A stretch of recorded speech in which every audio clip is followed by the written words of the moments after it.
যে এই যে আমাদের একটা মাত্র ছেলে সারা দিন যে পাড়ায় ঘুরে বেড়ায় আর ওই যে চার দোকানে বসে থাকে, তোমার চোখে পড়ে না? ওকে একটা চাকরি কিংবা ব্যবসা ধরিয়ে দিতে পারো না? কারে চাকরি দিব? তোমার ওই বাদাইম্মা ছেলে রে একটা দুটো চাকরি দিছি, করছে? ইন্টারভিউর নামে হাজার হাজার টাকা আমার কাছ থেকে নিছে, ইন্টারভিউ দিতে গেছে। আবার ব্যবসার কথা কও, ওরে ব্যবসা করতে দিলে আমারে তো গিলে খাইবই, তোমারে সহ গিলে খাইব। শোনো, এত কথা জানি না আমি।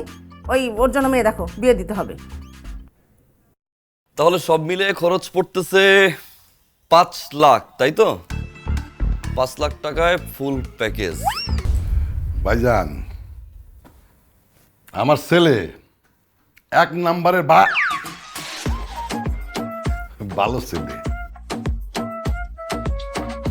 এই তল্লাটে এরকম ভালো ছেলে আপনি একটাও খুঁজে পাবেন না। যেরকম কর্মঠ সেরকম সৎ।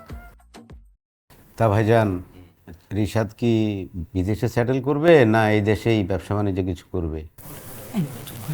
ছেলের বাপের 5 তলা বাড়ি, কিসের বিদেশ থাকবে কেন?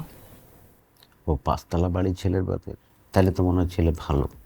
বগর বগর শুরু করছেন। মাইয়া কই? মাইয়া সিন্ধুকের মধ্যে আটকায় রাখছে। ফেসলামি করি। যেমন প্রশ্ন করছো সেরকম উত্তর দিছি। এই রেডি হইতে সময় লাগে না?